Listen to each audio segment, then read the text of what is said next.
Et salut à tous, j'espère que vous allez bien. Petit podcast des familles qui fait plaisir. J'ai mon crayon, j'ai mon bout de papier, j'ai tous mes points dessus.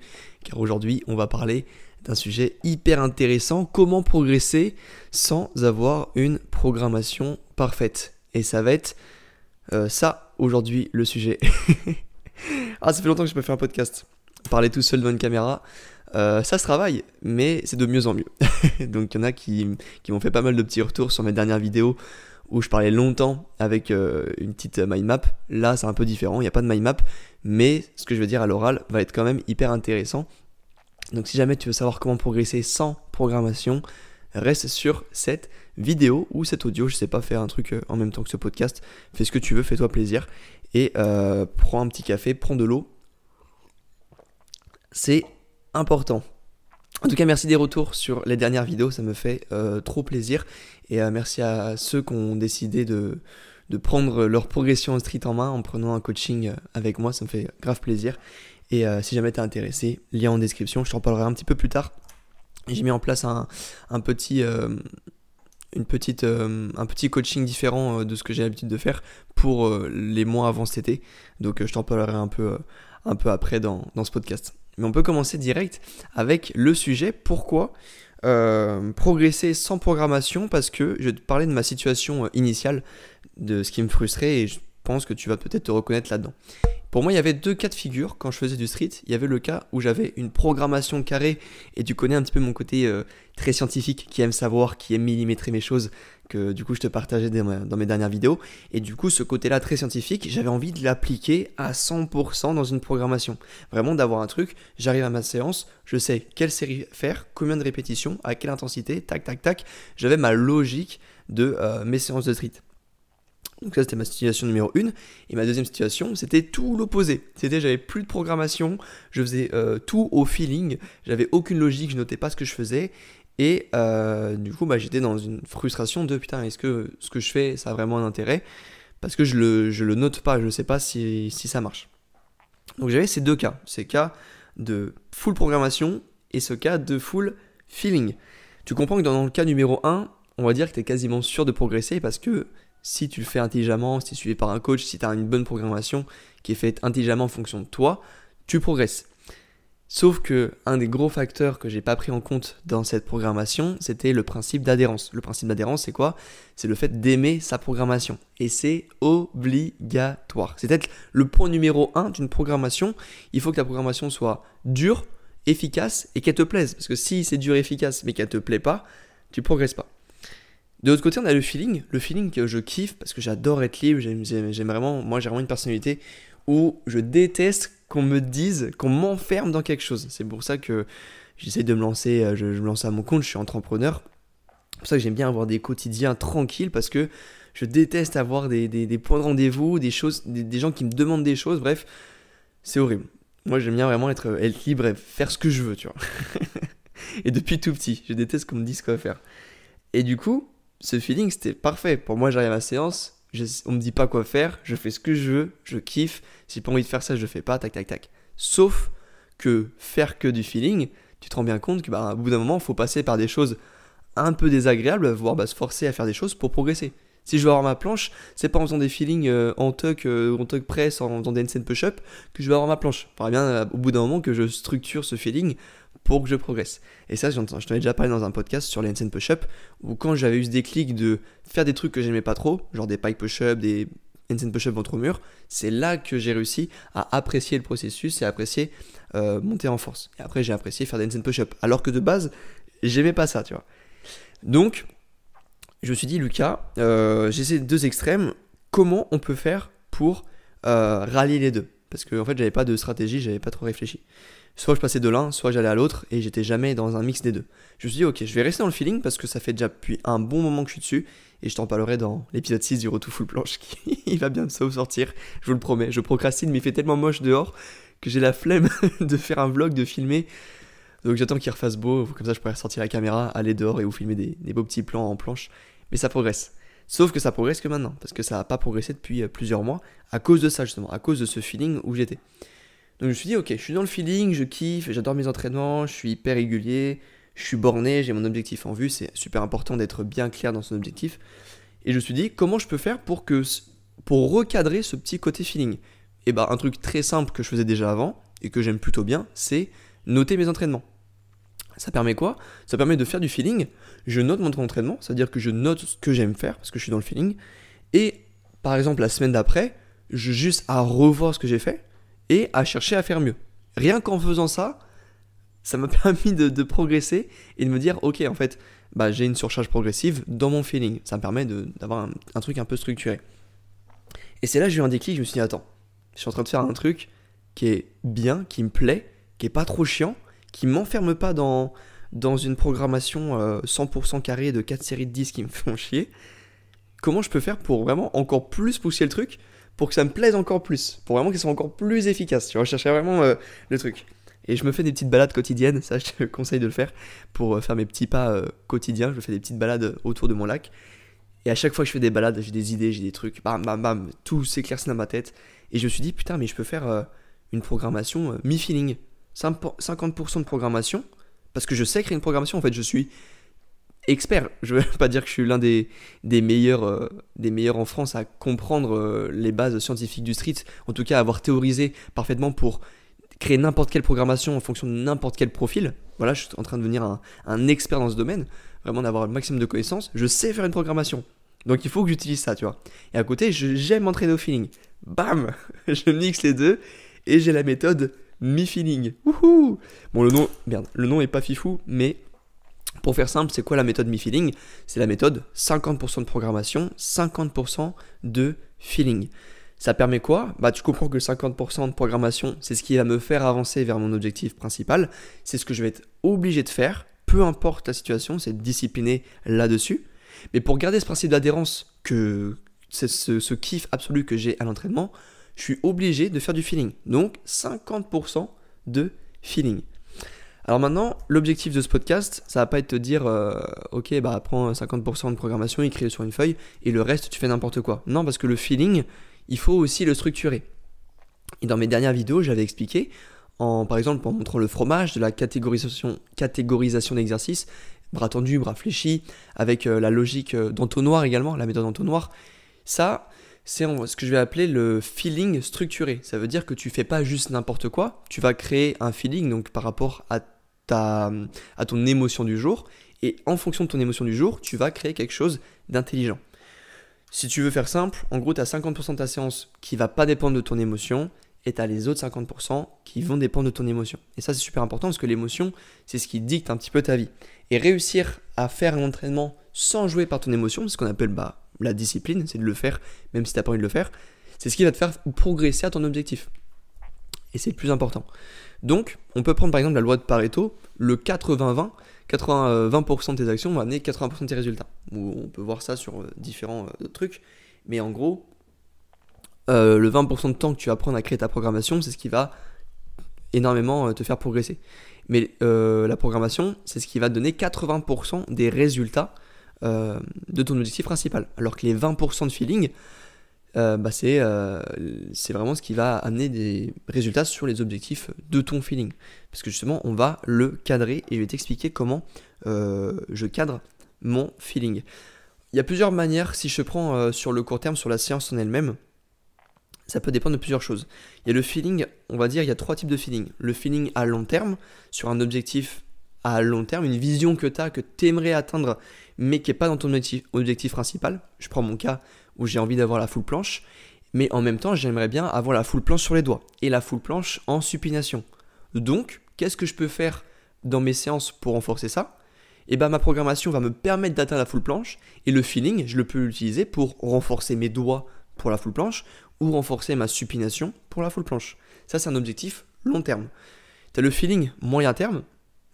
Tu peux te prendre, avant de commencer ta semaine, un objectif de semaine. Par exemple, tiens, j'aimerais bien réussir une montée en force sur une barre droite, sur une barre à front. Ok. Et alors tu sais que cette semaine, ton objectif feeling, ça va être de monter en force sur une barre droite. Donc, ton feeling dans tes entraînements, ça va être ça. Si ton feeling permet de faire ça, tu vois. Si tu te dis, tiens, j'aimerais trop faire ça, je sais pas où le cas dans mes programmations, bam, la méthode mi-feeling est faite pour ça.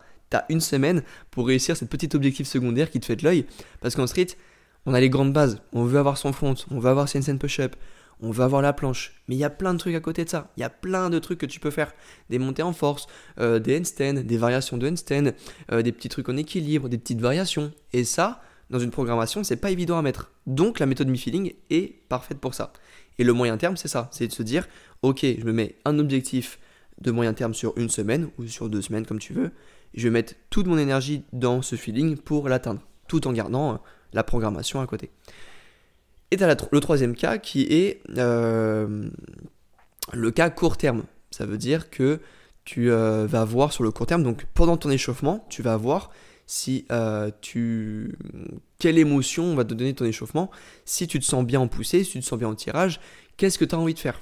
Et ça, c'est un petit peu plus dur, ça vient avec l'expérience, mais en gros, par rapport à la niaque que tu as à l'échauffement, tu vas faire ta programmation comme c'est fait, puis tu vas voir comment tu peux gérer ton feeling avec ça. Si tu sens que, je sais pas, tu as trop un bon feeling en mode « Ah, je peux faire du front lever aujourd'hui, je me sens trop bien, je sais pas, j'ai un bon feeling », et bah écoute, tu fais du front lever. Tu l'amènes dans ta séance, genre tu le sens trop bien, bah écoute, fais-le. Et si tes premières séries sont bien, et bah let's go, genre continue à en faire, amène une logique dans ton feeling. Voilà. Donc ça c'était les trois objectifs. Le feeling peut être long terme, faire quelque chose qui te permet de progresser sur le long terme. Moyen terme, avoir un petit objectif secondaire sur la semaine. Et court terme, voir comment est ton échauffement et le début de ta séance pour adapter. Voilà.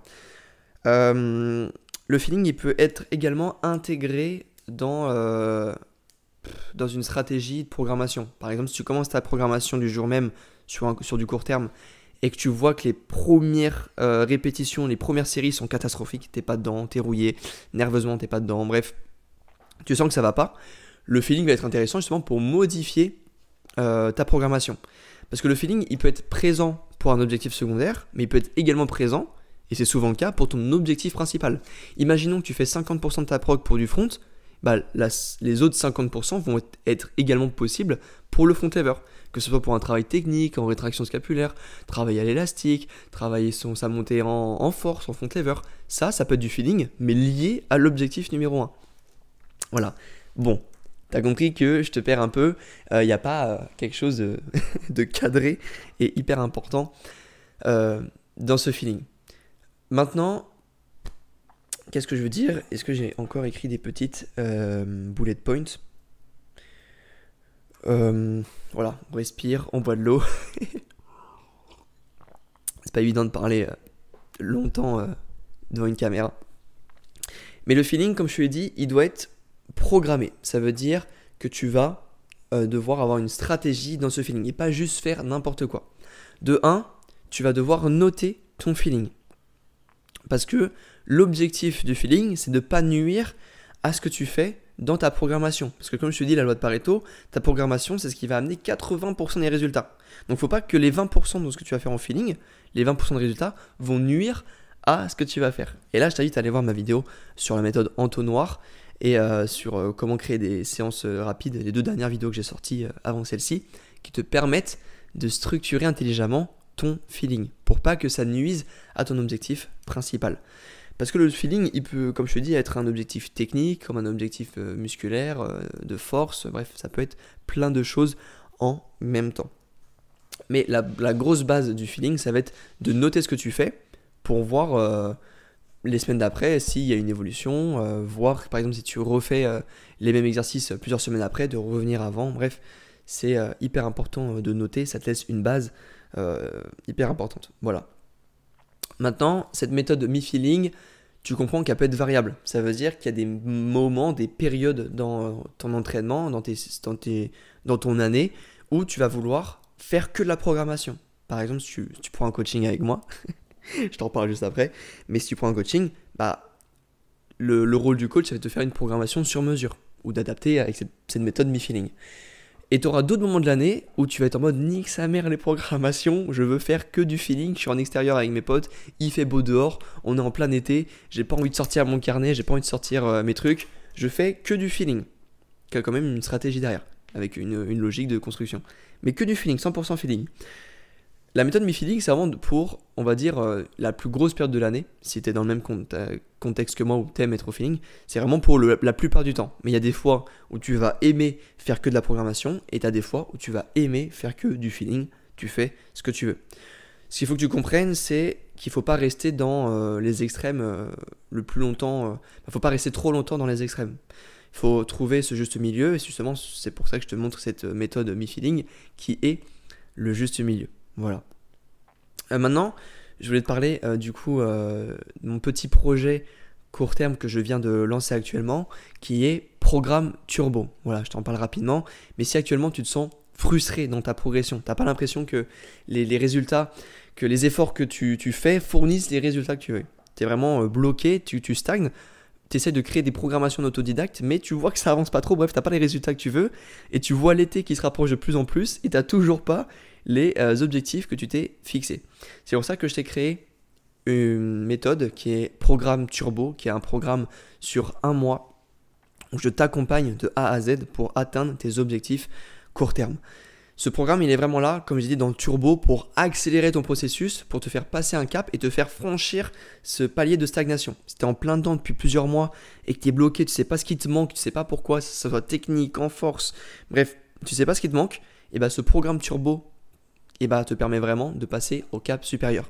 En un mois, tu vas vraiment pouvoir débloquer mentalement et physiquement pour que tu puisses cet été profiter de tes figures et kiffer justement, de ne pas rester dans la stagnation que tu as aujourd'hui et de l'avoir encore tout l'été parce que on sait que c'est frustrant et après de recommencer en septembre avec une programmation, etc. etc.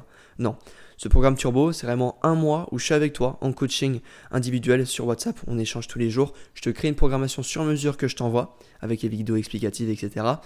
Et bref, tu n'as plus qu'à la suivre et à débloquer ces piliers qui vont te permettre cet été de kiffer en street.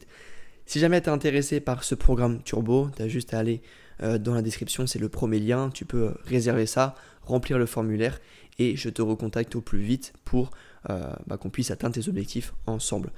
Bref, voilà pour la petite aparté. Mais c'était important de le dire, c'est mon petit projet si tu as envie d'exploser ton niveau dans le prochain mois. Est-ce que j'ai autre chose à dire avec cette méthode feeling? Non. Non, c'est tout.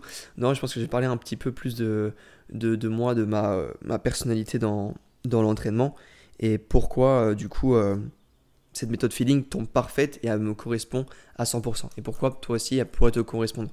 Comme je te l'ai dit, j'ai vraiment une personnalité où j'aime pas être trop enfermé dans des murs. J'aime pas être enfermé dans une case. J'aime pas qu'on me dise que je peux pas faire ça. Bref, je suis vraiment j'aime bien être un électron libre qui peut tester plein de trucs et faire un peu ce que je veux de mon temps.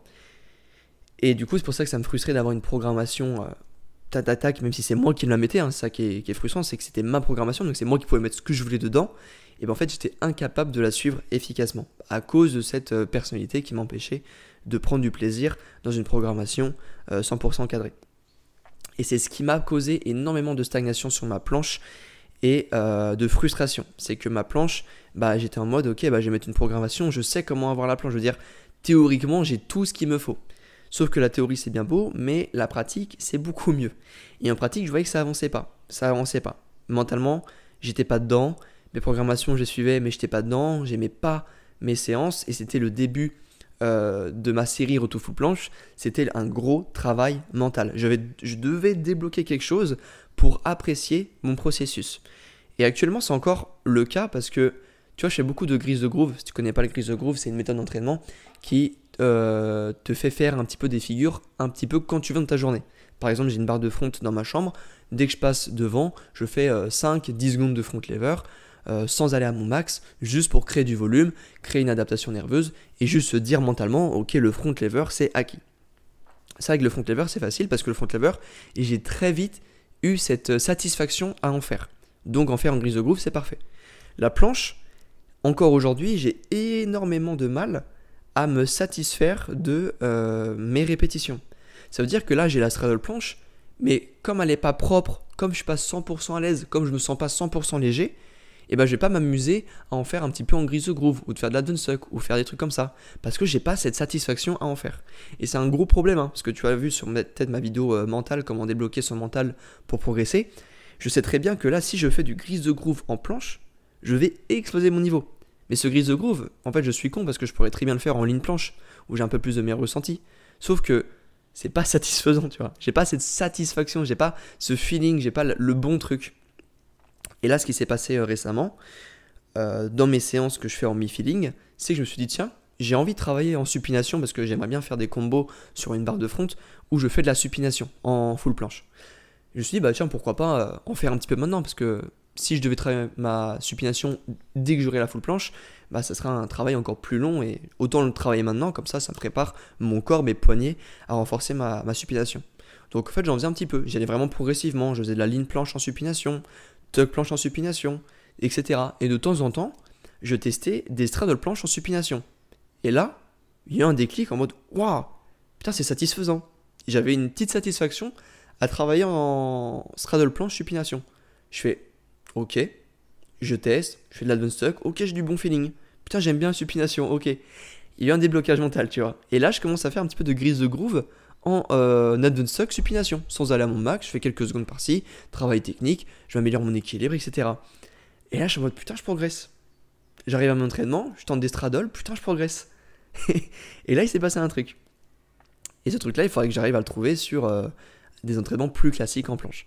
Mais pour te dire que le mi-feeling, cette méthode-là, elle te permet vraiment de trouver, de créer un déblocage mental.